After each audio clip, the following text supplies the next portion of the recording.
பேராசிரியர் டாக்டர் காயத்ரி அவர்கள் குறிப்பிட்டது போல நல்ல ஞாயிற்றுக்கிழமை காலையில ஒரு 10 மணிக்கு எந்திரிச்சோமா, லேட்டா ஒரு டிஃபனை சாப்பிட்டோமா, என்ன டிவி ஓடிட்டு இருக்குன்னு பார்த்துட்டு பொழுத போய்கிட்டு ஜாலியா போய் 12 மணிக்கு மேல இருமா படிக்கிறேமா, லஞ்சு சாப்பிட்டு படிக்கிறேமான்னு சொல்லி சொல்றதை விட்டுட்டு காலைல 9 மணிக்கெல்லாம் துண்டா தூக்கிட்டு அது பஸ் வேன்லயே ஸ்கூல் வேன்லயே தூக்கிட்டு வந்து அதுவும் மிஸ்ஸ வேற கூட கூட்டு வச்சு இந்த மாதிரி மண்டபத்தில் உட்கார வச்சு 4 பக்கம் கதை வேற பூட்டி விட்டு இவங்க ஏசி வெளியே போக கூடாதுங்கிறக்கா கதவை பூட்டிருக்காங்களா, நம்ம வெளியே போயிடக்கூடாதுங்கிறக்கா கதவை பூட்டிருக்காங்களான்னு தெரியல. அந்த மாதிரி 4 பக்கம் போட்டு கதவை போட்டு அடைச்சு வச்சு உட்கார்ந்து இருக்காங்க. வேற ஒண்ணுமே இல்ல, உங்களுக்கான பிரார்த்தனைகள் மட்டும்தான். உங்களை மாதிரியே இவங்க பேராசிரியர் டாக்டர் காயத்ரி உங்களுக்கு நிறைய விஷயம் சொன்னாங்க. அடுத்து வந்த பேராசிரியர் உங்களுக்கு சொல்ல போறாரு, நிறைய ஆச்சரியமான விஷயங்களை சொல்ல போறாரு. நடுவில் நான் ஜஸ்ட் ஒரு டைம் பாஸ்க்கு நீங்க பாத்திருப்பீங்க எல்லா சர்க்கஸ்லயுமே சிங்கத்தோட தலையில வாயை விடக்கூடிய ஆட்கள் இருப்பாங்க. அதை எல்லாரும் ஆச்சரியமா பார்த்துட்டு இருப்போம். ரிங் இங்க இருந்து அங்க ஆடிட்டு இருப்பாங்க. நடுவுல 4 காமெடி பீஸ் இருக்கும், அதுதான் நம்ம பீஸ். உங்களுக்கு புரியுங்களா? நான் தான் உங்க ஆளு, புரியுங்களா? நமக்கான ஆளு இப்படின்னு வச்சுக்கலாம், அவ்வளவுதான். அப்ப நான் இரும்பு அடிக்கிற இடத்துல ஈக்கு என்ன வேலைங்கிற மாதிரி தான் உட்கார்ந்து இருக்கிறேன். எனக்கு இந்த 10th + 2 பயம் நல்லா புரியும். ஏன்னா நானும் 10th + 2ல பேய் பிடிச்ச மாதிரி தான் உட்கார்ந்து இருந்தேன். போற வர பூரா நமக்கு 10th இப்பயாவது நல்லா படி அடிமா. நான் எப்படா நல்லா படிச்சேன்? நம்ம எப்பயுமே அப்படிதான் சார் படிப்போம். நம்ம முன்ன பின்ன மாத்தி பேசுற ஆள் கிடையாது சார். 9th எப்படி படிச்சனோ 8th எப்படி படிச்சனோ அப்படிதான் 10th படிப்பேன். 8th 9th வரைக்கும் பாஸ் பண்ணிட்டோம்ல, 10th ஆண்டவனா பார்த்து பாஸ் பண்ணிடுவாரு. வாத்தியார் நல்ல மூட்ல இருந்தா அப்படியே பாஸ் பண்ணிடலாம் நினைக்கிற ஒரு ஆள் தான். நாங்க பரீட்சைக்கு கடுமையா உட்கார்ந்து படிக்கிறதோட எங்க கோயில் முனையில இருக்கக்கூடிய ஆஞ்சநேயர்கிட்ட எங்களுடைய ஹால் டிக்கெட்டையும் எங்களுடைய எக்ஸாம் நம்பர் ஹால் டிக்கெட் நம்பரையும் கொடுத்துட்டு, ஆஞ்சநேயா அந்த நம்பரை பாத்துக்கோ, எப்படியாவது நம்பரை பாஸ் பண்ண வச்சிரு அப்படின்னு செவர் பூரா நம்பரா எழுதி வச்சு அதுல நம்ம நம்பரே அவர் டைரக்ஷன்ல பார்க்காம போயிடும். 4 டைரக்ஷன் நம்பர் வச்சு அவர் மட்டும் இந்த பக்கம் திரும்பிட்டார் என்ன செய்யறதுன்னு சொல்லிட்டு எல்லா டைரக்ஷன்ல பேர் வச்சுட்டு அந்த மாதிரியான ஒரு பிள்ளைகள் தான். எனக்கு தெரியும் நீங்க அந்த மாதிரி பிள்ளைகள் இல்ல, படிக்கிற பிள்ளைகள் அப்படின்னு நினைக்கிறேன். ஆமாவா இல்லையா? ஆமாவா இல்லையா? நண்பர்களே, 10th + 2ல ஸ்டேட் ஃபர்ஸ்ட் எந்த டிஸ்ட்ரிக்ட்ஸ் வாங்குது அப்படின்னு சொன்னா அது அநேகமாக தென் மாவட்டங்களாகத்தான் இருக்கின்றன. பெரும்பாலும் அது திருநெல்வேலியாகவோ விருதுநகராகவோ தான் இருக்கின்றன. அப்ப என்ன காரணம்னு யோசிக்கணும். யார் ஒருத்தன் பசித்திருக்கிறானோ, பெரிய வளமை இல்லாம இருக்கிறானோ, யார் ஒரு பசியோட இருக்கிறானோ, ஒரு தாகத்தோட இருக்கிறானோ, நிறைய படிக்கணும் முன்னேறணும் அப்படிங்கிற ஒரு ஆவேசத்தோட ஆக்ரேசிவா இருக்கிறானோ, அக்ரெசிவா இருக்கிறானோ, அவனுக்கு படிப்பு சுலபமாகிறது, படிப்பு அவனுடைய உக்கிரமாகிறது. அவன் எப்படியாவது பெரிய அளவுல படிச்சு பெரிய ஆள் ஆகணுங்கிற முயற்சி பண்றான். நிறைய குடும்பங்கள்ல ஒரு middle class, upper middle class, ஒரு சொபிஸ்டிகேட்டட் லைஃப் வாழக்கூடிய குடும்பங்கள்ல அது ஒன்னும் பெரிய பிரச்சனை இல்லை. எப்படியா இருந்தாலும் பொம்பளை பிள்ளைய கல்யாணம் பண்ணி கொடுக்க போறதானங்க, நீ ஏதோ படிக்கணும் ஒண்ணு பாத்துக்கலாம் கண்ணுன்னு நிறைய பாசத்தை கொடுக்கறது. அதே மாதிரி பசங்களுக்கு ஒண்ணுமில்ல, நாளைக்கு நம்ம தொழில அவன் தான் பாத்துக்க போறான், தொழில பாத்துக்கிற அளவுக்கு உனக்கு தெரிஞ்சுதான் போறாங்க அப்படின்னு சொல்றது. இது மாதிரி விஷயங்களால் என்ன ஆகுதுன்னா படிப்புல நம்ம நம்பர் 1 நம்பர் 2 எடுக்கக்கூடிய இடங்கள் குறைந்து கொண்டே போகின்றன. ஆனால் கொங்கு மண்டலம் ரொம்ப ஒரு ஆச்சரியமானது. நம்பர் 1 நம்பர் 2 எல்லாம் போட்டி போடுறது கிடையாது. ஆனா ஐடில இன்னைக்கு உலகம் முழுக்க எதுல நம்பர் 1 இருக்குன்னா ஐடியை நோக்கி தங்குறதுன. சென்னைக்கு அடுத்து அல்லது சென்னைக்கு இணையா தமிழ்நாட்டிலேயே ஆகச்சிறந்த ஐடி ஹப்பா இன்னைக்கு கொங்கு மண்டலம் தான் இருக்குதுன்னு பாக்குறோம். உங்க பக்கத்துல கூடிய கோயம்புத்தூர் தான் பெருசா இருக்குன்னு பாக்குறோம். அப்ப எது தேவையோ அதை புரிந்து கொள்ளக்கூடிய தன்மை இந்த மண்ணுக்கு இருக்கிறது. என்னுடைய வேண்டுகோள் எல்லாம், நீங்க 10th + 2 படிக்கும் போது எந்த விதமான பிரஷருக்கும் ஆட்படக்கூடாது. என்னுடைய கவலை பூரா தான். வர்றவங்க போறவங்க நிக்கிறவங்க ஆசிரியர் பெருமக்கள் வீட்டுல பெற்றோர்கள் இதுல திடீர்னு 10 சொந்தக்காரங்க வந்துட்டே இருப்பாங்க. தாய் மாமா, சித்தப்பா, பெரியப்பா, அத்தை, பாட்டி எல்லாம் நீ 10th படிக்கிறியா, ஒழுங்கா படிப்புல நல்லா படி அப்படின்னு சொல்லிட்டு ஆளாளுக்கு அட்வைஸ் ஃப்ரீயா கிடைக்கிறது. என்ன அட்வைஸா கொடுத்து கொடுத்து கொடுத்து பிரஷர் ஏத்தி விட்டுருவாங்க. நீ பெரிய அப்ப மாமா சொல்றாரு என்னன்னு கேளு, அத்தை சொல்றாரு என்னன்னு கேளு, நீ ஒரு மாதிரி படிச்சு பெரிய ஆளான்னு சொல்லி சொல்லி சொல்லி சொல்லி நமக்கு ஒரு இந்த 10th + 2 அப்படிங்கிற இந்த பப்ளிக் எக்ஸாமே ஒரு பெரிய பீதியாக மாறிவிடுது. பெரிய மனளவுல ஒரு பயத்தை ஏற்படுத்துறது. கொஞ்சம் கூட நீங்க கவலைப்பட வேண்டியதில்லை. இந்த 10th எக்ஸாமும் சரி +2 எக்ஸாமும் சரி ஏற்கனவே நீங்கள் எழுதி வந்த தேர்வுகள் போலதான், கூடுதலாக எதுவுமே கிடையாது. ஒரே ஒரு வித்தியாசம் என்ன, நீங்க 10th முன்னாடி +2 முன்னாடி நீங்க 6th இருந்து நீங்க எல்லாமே எழுதி பார்க்கும்போது உங்களுடைய ஆசிரியர் பெருமக்கள் தான் உங்களுடைய பேப்பரை திருத்துவாங்க. இந்த பேப்பரை உங்களுடைய டீச்சர்ஸ் திருத்த மாட்டாங்க, யார் திருத்துவாங்கன்னு தெரியாது, அவ்வளவுதான். அப்ப உங்க டீச்சர் திருத்தினா என்ன, எழுத்த ஸ்கூல் டீச்சர் திருத்தினா என்ன, நம்ம என்ன எழுதிருக்கோமோ அதுக்கான மார்க் போட போறாங்க. அதனால அவங்க ஏதாவது ஒண்ணு பண்ணிடுவாங்களோ, ஒரு பெரிய பயம் தேவையில்லை. கேள்வித்தாள் உங்களுக்கு சுத்தி முத்தி புஸ்தகத்துல தான் எடுக்கணும்.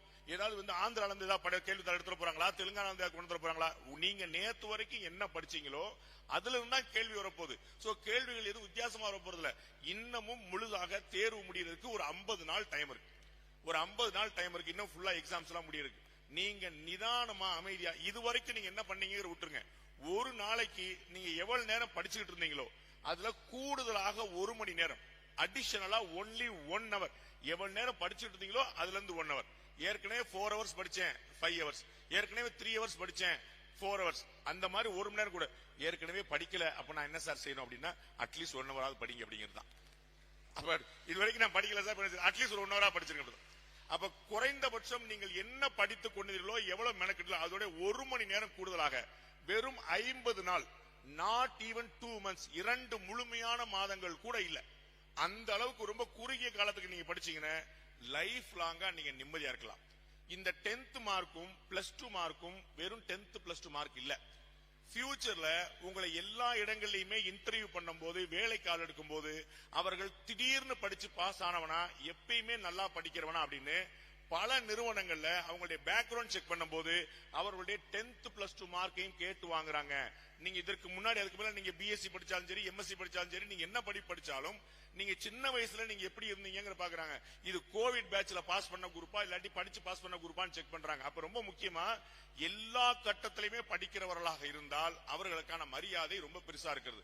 மைண்ட்ல கொஞ்சம் கூட பிரஷரை ஏத்திக்கிடாதீங்க, சாதாரண பிரஷரை ஏத்திக்காதீங்க. அப்படி பிரஷர் ரொம்ப அதிகமான நேரத்துல உங்களுக்கு பிடிச்ச சப்ஜெக்ட் எதுவோ அதை பாருங்க. இப்ப என்ன பிரச்சனை நடக்குது உங்களுக்குலாம், நான் ஒரு 2 மணி நேரம் படிச்சிட்டேன், 3 மணி நேரம் படிச்சிட்டேன், அதனால கொஞ்ச நேரம் நான் மொபைல் பாக்குறேன், கொஞ்ச நேரம் நான் டிவி பாக்குறேன், கொஞ்ச நேரம் என் ஃப்ரெண்ட்ஸ் கூட பேசுறேன்னு நினைச்சுக்கிட்டு இருக்கீங்க. ஆனா உங்களுக்கு தெரியாது, நீங்க என்டர்டைன்மெண்ட்டுக்காக உங்க ஃப்ரெண்ட் கூட பேச நினைப்பீங்க, உங்க ஃப்ரெண்டு ஃபுல்லா படிச்சுட்டு வந்து உங்களை என்டர்டைன்மெண்ட் ஆக்கி விட்டுருவான்.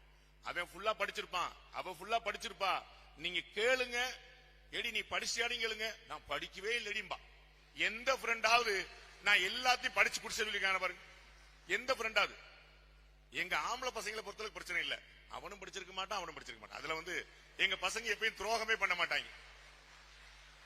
பொம்பளை பிள்ளைங்க மாதிரி பொய் சொல்ற பழக்கம் எங்க பசங்களுக்கு கிடையாது. மாப்பிள்ள நீயும் படிக்கலையா, நானும் படிக்கல, அப்படி ஹாப்பி ஆயிடுவாங்க. எங்க மாப்பிள்ள நீ படிச்சிருயோன்னு பயந்தேன்டா அப்படிமா.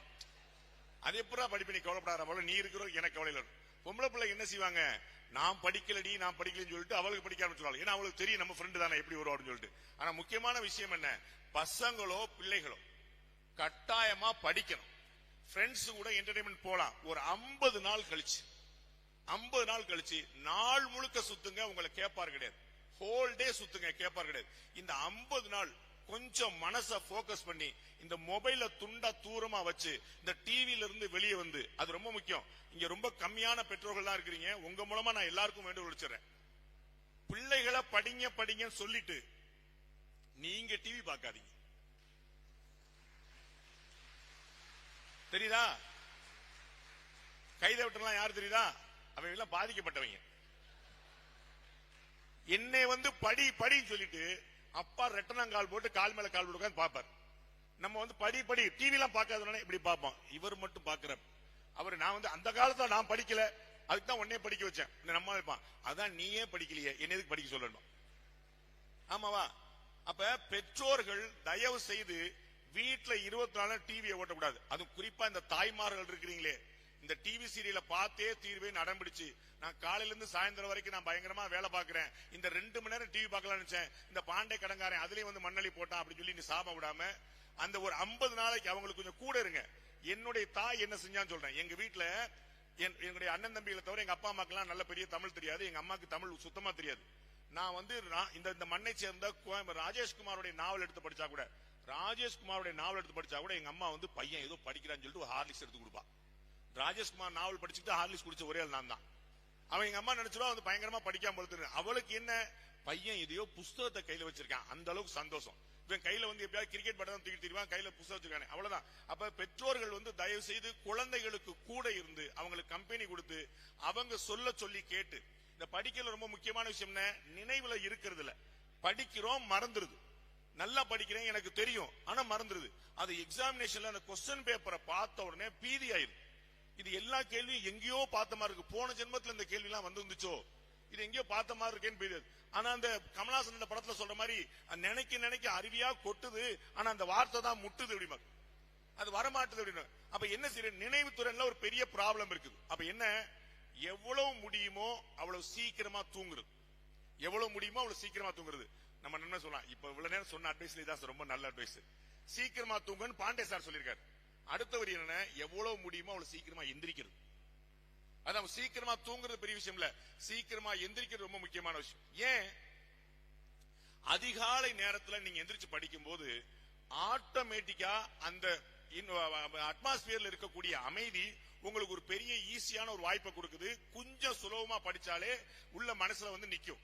சாயந்தர நேரத்துல ராத்திரி நேரத்துல லேட் நைட் படிக்கிறேன்னு சொல்லிட்டு உங்களுக்கு ஸ்ட்ரெயின் தான் ரொம்ப அதிகமாகும். நீங்க என்ன நினைக்கிறீங்க, நான் வந்து படிச்சுக்கிட்டே இருந்தேன், என்னை ரெஃப்ரெஷ் பண்ணிக்கிறக்கா மொபைல் பாக்குறேன், என்னை ரெஃப்ரெஷ் பண்ணிக்கிறக்கா டிவி பாக்குறேன். அந்த டிவி பார்க்கும்போது மொபைல் பார்க்கும்போது திரும்பி கண்ணு ஸ்ட்ரெஸ் ஆகுது, பிரெயின் ஸ்ட்ரெஸ் ஆகுது, மறந்துறீங்க. அதுலயுமே ஒரு ஸ்ட்ரெயின் இருக்குது. அப்ப நம்ம அதுல இருந்து வெளியே வந்து புஸ்தகத்தை படிக்கணும். சாயந்தர நேரத்துல படிக்காம எவ்வளவு முடியுமோ படிச்சுட்டு அதிகாலை நேரத்துல படிக்கிறதுக்கு அதிகமான முயற்சிகள் பண்ணணும். அதிகாலை நேரத்துல படிக்கிற மூலமா ஈஸியா உள்ள மைண்ட்ல வந்து இறங்கும். வாயை விட்டு சொல்லி படிக்கணும். வாயை விட்டு சொல்லி படிக்கும் போது நம்ம சொல்றது சரியா இருக்கா நமக்கு தெரியும். மனசுக்குள்ளே படிக்கிறதுனா 90% பேர் இருப்பாங்க. மனசுக்குள்ளே படிச்சா என்ன ஆகும், நம்ம படிக்கிறோமா இல்லையான்னு யாருக்கும் தெரியாது. நம்ம படிக்கிறோமா இல்லையான்னு யாருக்கும் தெரியாதுங்கிற மட்டும் இல்ல, நம்ம படிக்கிறோமா இல்லையான்னு நமக்கே தெரியாது. ஆனா வாயை விட்டு படிக்கும் போது நம்ம கரெக்டா உச்சரிக்கிறோமாங்கிறது தெரியும். முடிஞ்ச அளவுக்கு கணக்கு, அக்கௌண்டன்சி இது மாதிரி விஷயங்களை எழுதி பார்த்தீங்கன்னா சரியா ரெஜிஸ்டர் ஆகும். எழுதி பார்க்காம எனக்கு புரிஞ்சிருச்சு நான் பார்த்துட்டேன்னா நிச்சயமா நினைவுல வராது. அப்ப நமக்கு வந்து எழுதி பார்க்க வேண்டிய பழக்கம் அவசியம், வாயிலா சொல்லி படிக்க வேண்டிய பழக்கம் அவசியம், அதிகாலை நேரத்துல படிக்க வேண்டிய அவசியம். இது எல்லாமே ஒரே நேரத்துல சாத்தியமாகுமா, ஆகாது. அப்ப கொஞ்சம் கொஞ்சமா முயற்சி பண்ணி ஒரு 50 நாளைக்கு இந்த எஃபர்ட் எடுத்தீங்கன்னா அத மாதிரியான ஒரு பெரிய ஆறுதல் இருக்காது. உங்கள்ட்ட எல்லா பெரியவங்களும் சொல்லிருப்பாங்க, காலம் போனா திரும்ப வராது, நேரத்தை வீண் பண்ணாத, அப்புறமா வருத்தப்படுவேன்னு. அது நமக்கு இந்த வயசுல புரியவே புரியாது. ஏன், இந்த வயசு அப்படிப்பட்டது. நீங்க எல்லாருமே உங்களுடைய 7வது வகுப்பு 8வது வகுப்பு படிக்கும் போல இருந்தே உங்க அம்மாட்ட எல்லாம் வந்து ஐ நோ எனக்கு தெரியும் சொல்ல ஆரம்பிச்சீங்க. எல்லா குழந்தைகளும் 7வது 8வது படிக்கும் போதே அப்பாட்ட அம்மாட்ட எனக்கு தெரியும் நான் பாத்துக்கிறேன்னு சொல்ல ஆரம்பிச்சீங்க. என்ன நீ இப்படி வந்து பின்னல் போடல, என்ன நீ சடை போடல, ஏன் நீ தலையை விரிச்சு வச்சிருக்க, ஏன் நீ பொட்டு வைக்கல, எனக்கு தெரியும் நான் பாத்துக்கிறேன். அது எல்லாருக்கும் தெரிஞ்ச விஷயம். இந்த பொம்பளை பிள்ளைகள் என்ன பண்ணாலும் அம்மாக்கள் கரெக்டா கண்டுபிடிச்சிருவாங்க. ஆமாவா, என்னடி ரொம்ப நேரமா கண்ணாடி முன்னாடி நிக்கிற கேட்டுவாங்களா, கரெக்டா கண்டுபிடிச்சிருவாங்க. 10 நிமிஷம் எக்ஸ்ட்ரா இருந்தா போதும். அதே மாதிரி பசங்க வந்து என்ன செய்யறாங்க, அப்பாக்கள் கரெக்டா கண்டுபிடிச்சிருவாங்க. பாம்பின் கால் பாம்பரியும், வேற ஒண்ணும் இல்ல, நம்மள மாதிரியே வர்றானே இவன் எங்க உருப்பட போறான்னு ஒரு பயம் வரும். அப்ப பெற்றோர்களுக்கு ரொம்ப தெளிவா தெரியும். அவங்கள்ட்ட கொஞ்ச நேரம் உட்கார்ந்து ரெஃப்ரெஷ் பண்ணி பேசி என்ன கதைன்னு பேசி கதை குடும்ப கதையில பேசிருந்தீங்கன்னா அதுதான் உங்களுக்கான என்டர்டைன்மெண்டா இருக்கும். நீங்க அவர்களோடு கொஞ்சம் நேரம் ஸ்பெண்ட் பண்ணுங்க, பெற்றோர்களும் உங்க நேரம் கொஞ்சம் ஸ்பெண்ட் பண்ணலாம். நீங்க இந்த டிவி பக்கம் மொபைல் பக்கம் போனீங்கன்னா எவ்வளவு நேரம் டைம் ஸ்பெண்ட் ஆகுதுன்னு தெரியாது. இந்த ஷார்ட்ஸ் ஒண்ணு இருக்குது, இன்ஸ்டாகிராம் இருக்குது, பாக்குறதுக்கு 59 செகண்ட் தான், 1 நிமிஷம் தான் தெரியும். ஆனா நீங்க ஒரு ஷார்ட்ஸோட பார்த்து யாராவது ஓய்வாங்களா? 1 நிமிஷம் தான், 59 செகண்ட் தான் யாரும் நினைப்புமா? அதை பார்த்துக்கிட்டே இருந்தா வந்துகிட்டே இருக்கும். வந்துகிட்டு இருந்து எப்படி நீ எதையெல்லாம் பார்த்துக்கிட்டு இருக்கியோ அது மாதிரியே அனுப்பிட்டு இருப்பான். நீ வந்து எதெல்லாம் விரும்புறியோ அது மாதிரி அனுப்பிட்டு இருப்பான். அப்ப ஃபுல்லா நீ வந்து உனக்கு யார் பிடிக்கும், எனக்கு உள்ளே ரொம்ப பிடிக்கும் வந்து விஜய் தான் சார் அப்படின்னு இருக்கும். ஆமாவா, அஜித் பிடிக்கும் ஒரு குரூப் இருப்பீங்களே, அப்படிலாம் கிடையாதா? இந்த ஊர்ல எங்க அண்ணன் அஜித்துக்கு அவ்வளவுதானா? அஜித் பிடிக்காது. சரி, தனுஷ், சிம்பு, சமந்தா, குஷ்பு, சிம்ரன், நல்ல பிள்ளைகளா இருக்கீங்களேப்பா. இப்படிப்பட்ட நல்ல பிள்ளைகளை நான் வந்து தமிழ்நாட்டிலே பார்த்தல, கொங்கு நாட்டுல மட்டும் தான் பாக்குறேன். சார் நீங்க ஏதோ பெரிய பெரிய பேர்லாம் சொல்றீங்க, அவெல்லாம் யாருன்னே எனக்கு தெரியலேன்றாங்க போல. Very happy. சோ நீங்க மொபைல்ல என்டர்டைன் பண்றேன், டிவில என்டர்டைன் பண்றேன் உட்கார்ந்தீங்கன்னா எவ்வளவு நேரம் பறி போகிறது என்பதே தெரியாது. மாறாக உங்களுக்கு ரெஃப்ரெஷ் பண்ணிக்கணும், ரொம்ப ஸ்ட்ரெஸ்ஸா இருக்கு, ரொம்ப நேரம் படிச்சேன்னா கொஞ்சம் ட்ரை பண்ணி பாருங்க. உங்களுக்கு பிடித்த இன்னொரு சப்ஜெக்ட் மாறி பாருங்க. நீங்க பிடிச்சதோ பிடிக்கலையோ ஒரு சப்ஜெக்ட் நீங்க முடிச்சாலும் உட்கார்ந்துருப்பீங்க. 2 மணி நேரம் 1.5 மணி நேரம் நீங்க படிச்சுட்டு இருப்பீங்க. ரொம்ப ஸ்ட்ரெயினா இருக்கும், ஸ்ட்ரெஸ்ஸா இருக்கும். கொஞ்சம் ரெஃபரன்ஸ் பண்ணிக்கலாம்னு பார்த்து எந்திரிச்சு நான் டிவி பார்க்க போறேன்னு கிளம்புனீங்கன்னா கம்ப்ளீட்டா மூடுமாயிரும், மனசுல இறங்காது. அதுக்கு பதிலா கொஞ்சம் மூடு சேஞ்ச் வேணும் எனக்கு அப்படின்னு டக்குன்னு லெப்ட்ல திரும்பி உங்களுக்கு பிடித்த பாடம் எதுவோ அதை ஒரு கிளான்ஸ் விட்டீங்கன்னா உங்களுக்கு கான்பிடன்ஸ் லெவல் கூடும். தெரியாத விஷயத்தை நீங்க படிச்சுட்டு இது மனசுல வரும்போது இது சரியா படிக்கிறேன்னா பயம் வரும். தெரிஞ்ச விஷயத்தை திரும்ப ஒரு ரெஃப்ரெஷ் பண்ணி பார்க்கும்போது நமக்கு கான்பிடன்ஸ் கூடும். ஓகே, இது நல்ல மேட்டர் தான், நம்மளால ஹேண்டில் பண்ணிட முடியும் நம்பிக்கை வரும். அப்ப ரொம்ப சுலபமா இங்க தேவைப்படுவது, தேர்வுகளை எழுத தேவைப்படுவது தன்னம்பிக்கை. அவ்வளவுதான், வேற எதுவுமே கிடையாது. இந்த தன்னம்பிக்கைங்கிறது உங்களுக்கு தெரியாத ஒண்ணு. 18 அடியை தாண்டுங்க, 30 அடி உயரத்துல இருந்து குதிங்க, ஒரு 1 கிலோமீட்டருக்கு நீச்சல் அடிங்கிற அசாத்தியமான விஷயங்கள் கிடையாது. நீங்கள் எதை படித்துக் கொண்டிருக்கிறீர்களோ அதுதான் எழுத போறீங்க. உங்களுக்கு தான் எல்லா ஸ்கூல்லயுமே first revision, second revision, third revision ரிவிஷனா போட்டு போட்டு போட்டு அவ்வளவு ரிவிட் அடிக்கிறீங்க. அப்புறம் உங்களுக்கு என்ன ஒரு அந்நியமா என்ன இருக்க போது, நம்ம படிக்காத சப்ஜெக்ட் என்ன இருக்க போது, உங்களுக்கு தெரிஞ்ச சப்ஜெக்ட் தான் ஞாபகம் வச்சுங்க, உங்களுக்கு பழக்கமான சப்ஜெக்ட் தான் ஞாபகம் வச்சுங்க. பதட்டம் அடையாதீங்க. நீங்க எக்ஸாம் ஹால்ல போனா கூட உங்களுக்கு எது தெரிகிறதோ அதை நீங்க முதல்ல எழுதிடலாம். தெளிவான உங்களுடைய நம்பர்கள், அந்த கேள்விக்கான விடை, அந்த விடைக்கான நம்பர், அதை தெளிவா போட்டு நீங்க கடன் எழுதிட்டீங்கன்னா அச்சுகுண்டா தெளிவா நிதானமா கண்ணுல தெரியுற மாதிரி பளிச்சுன்னு வர மாதிரி நிதானமா எழுதினாலே நல்லா படிக்கிற பிள்ளைங்க நினைப்பாங்க. கச்சமுச்சான்னு எழுதினாலே அவங்களுக்கு இது ஏதோ படிக்கல போல, ஏதோ கசமா கிறுக்கி விட்டு நினைப்பாங்க. அந்த படிக்கிறதுல டீச்சர்ஸுக்கு, அந்த பேப்பரை திருத்துற மாஸ்டர்ஸுக்கு படிக்கிறதுல ஒரு பிரச்சனை ஸ்ட்ரெஸ் பண்ணி இவன் சரியா படிக்கலன்னு நினைச்சிருவாங்க. நீங்க சரியா படிச்சிருப்பீங்க, ஆனா சரியா எழுதாம போனா அது கிடைக்காது. அப்ப தெளிவா நிறுத்தி நிதானமா அழகா புரியும்படியா எழுதுனீங்கன்னா அதுலயே உங்களுக்கு நல்ல மார்க் வர வாய்ப்பு உண்டு. உங்களுக்கு எல்லாம் தெரியும், எல்லா பாடங்கள்லயுமே கதையா அடிக்க வேண்டியது இல்ல. தமிழ் மாதிரியோ ஹிஸ்டரி மாதிரியோ இருக்கக்கூடிய விஷயங்களை தவிர கீவேர்டுன்னு சொல்லுவாங்க. சில சப்ஜெக்ட்ல சில முக்கியமான வார்த்தைகள் இருக்கும். இந்த வார்த்தைகளை நீங்க குறிப்பிட்டிருக்கீங்களான்னு பாப்பாங்க. அந்த வார்த்தை இருந்துச்சுனாலே நீங்க சரியா படிச்சிருக்கீங்கன்னு நினைப்பாங்க. அந்த மாதிரி விஷயங்களை நீங்க கேட்டு பெறணும். உங்களுடைய ஃப்ரெண்ட்ஸ் இதுக்கு முன்னாடி இது வரைக்கும் 2.5 வருஷம் யார் உங்க ஃப்ரெண்டா இருந்தானோ பரவாயில்ல, இந்த 50 நாள் உங்களுடைய ஃப்ரெண்டா உங்களை விட நல்லா படிக்கிறவன் தான் இருக்கணும். அடுத்த 50 நாள் உங்களுடைய ஃப்ரெண்டா உங்களை விட நல்லா படிக்கிறவன் தான் இருக்கணும். அவர்கள்ட்ட நீங்க டிஸ்கஸ் பண்ணும்போது அவங்க உங்களுக்கு கொடுக்கக்கூடிய சஜஷன்ஸ் ரொம்ப ஈஸியா இருக்கும். அவங்கள்ட்ட நீங்க புரிந்து கொள்ள முயற்சி பண்ணலாம். நீங்க உங்க அம்மாட்டையோ உங்க அப்பாட்டையோ நீங்க படிச்சவங்க அண்ணன்ட்டையோ யாரோ ஒருத்தன் நான் சரியா படிச்சிருக்கேன்னா பாரு சொல்லி புக்ல நீங்க கொடுத்து பண்ணலாம். நீங்க திருப்பி நீங்க ரிவைஸ் பண்ணும்போது எது உங்களுக்கு ஒரு பெரிய ப்ராப்ளமான விஷயமா இருக்குதோ அதை நீங்க ரிவைஸ் பாத்தீங்கன்னா ஈஸியா இருக்கும். எல்லாமே பழக்கம் தான். பழகாத விஷயங்கள் ஒரு அதிசயமா இருக்கும். நீங்க திடீர்னு ஆந்திராக்கு போறீங்க, திடீர்னு கேரளாக்கு போறீங்க, வெளி மாநிலத்துக்கு போறீங்க, ஹிந்தி ஸ்டேட்டுக்கு போறீங்கன்னா அங்க எப்படி சமாளிக்கிறங்கிற ஒரு பெரிய ப்ராப்ளம் இருக்கும். ஏன்னா நமக்கு அது தெரியாத இடமா இருக்கும். ஆனா தெரிஞ்ச இடத்துல அந்த ப்ராப்ளம் இருக்காதுல்ல, அவ்வளவுதான். இது நாம ஏற்கனவே படிச்சுக்கிட்டு இருந்த படிப்பு தான், தொடரக்கூடிய படிப்பு தான், வேற எதுவுமே விஷயம் இல்ல, வித்தை இல்லைங்கிற படிக்கணும். அந்த பயத்தை மனசுல இருந்து நீக்குங்க. தயவு செய்து வாரத்துக்கு 1 நாளாவது கோயிலுக்கு போங்க. அதுல எந்த குழப்பம் இல்ல. வாரத்துக்கு 1 நாளாவது கோயிலுக்கு போங்க. தயவு செய்து சாமி கும்பிடுங்க. போய் பார்க்கும்போது உங்களுக்கு ஒரு பெரிய மன நிம்மதி கிடைக்கும். ஆஞ்சநேயர் உங்களுக்காக பரிச்சு எழுத மாட்டாரு, உங்களுக்காக நம்பர் கொடுத்து காலி பண்ண மாட்டாரு. ஆனா உங்களுக்கு ஒரு பெரிய நம்பிக்கையை கொடுப்பாரு, பெரிய ஆசீர்வாதத்தை கொடுப்பாரு. இங்க அடிகளார் நீங்க பாத்தீங்க, அவங்க ஹோமம் வளர்த்தாங்க, அவர்கள் பரிச்சு எழுத போயிறார்களா? அவங்க தேர்வுல போல நீங்கள் நல்லா படிக்கணும்னு நினைச்சாங்க, அவ்வளவுதான். கோயிலுக்கு போனீங்கன்னா எல்லா பெருமக்களுடைய எண்ண குவியல் அந்த சாமிகிட்ட இருக்கும். எல்லாருடைய பிரார்த்தனையோட குவியல் அங்க இருக்கும். அந்த வைப்ரேஷன், அந்த ஆரா, அந்த சாமியோடைய ஆசீர்வாதம், அது உங்களுக்கு ஒரு பெரிய நம்பிக்கை கொடுக்கும். கோயிலுக்கு கட்டாயம் வாரம் 1 முறையா போங்க. எல்லா தேர்வுகள் எழுதும் போதும் உங்களுடைய அப்பா அம்மா காலில் விழுந்து கும்பிட்டு போங்க. எல்லா தேர்வு எழுதும் போது அப்பா அம்மாவுடைய காலில் விழுந்து கும்பிட்டு போங்க. ரொம்ப சிம்பிளான விஷயம். அவருடைய ஆசீர்வாதம் உங்களுக்கு பெரிய வாய்ப்புகளை கொடுக்கும். அவருடைய ஆசீர்வாதம் பெரிய வாய்ப்பு கொடுக்கும். நீங்க என்ன எழுதுவீங்க, என்ன ஞாபகமா பல விஷயங்களை நீங்க பார்த்திருப்பீங்க. எழுதுறது, படிச்சது ஞாபகம் இல்லாம போறதா. இந்த ஆசீர்வாதங்கள் என்ன செய்யும்? கோயில் போனா என்ன கிடைக்கும்? அப்பா அம்மா கால விழுந்து கும்பிட, இது ஒரு பெரிய ட்ரெண்ட் மாதிரி ஆயிடுச்சு. எதுவா இருந்தாலும் அப்பாவை கும்பிடு, அம்மாவை கும்பிடு, அப்பா இவ்வளவு கஷ்டப்பட்டாரு பாரு, அம்மா இவ்வளவு கஷ்டப்பட்டாரு, கொஞ்ச நேரம் அழுதுகிட்டே இரு.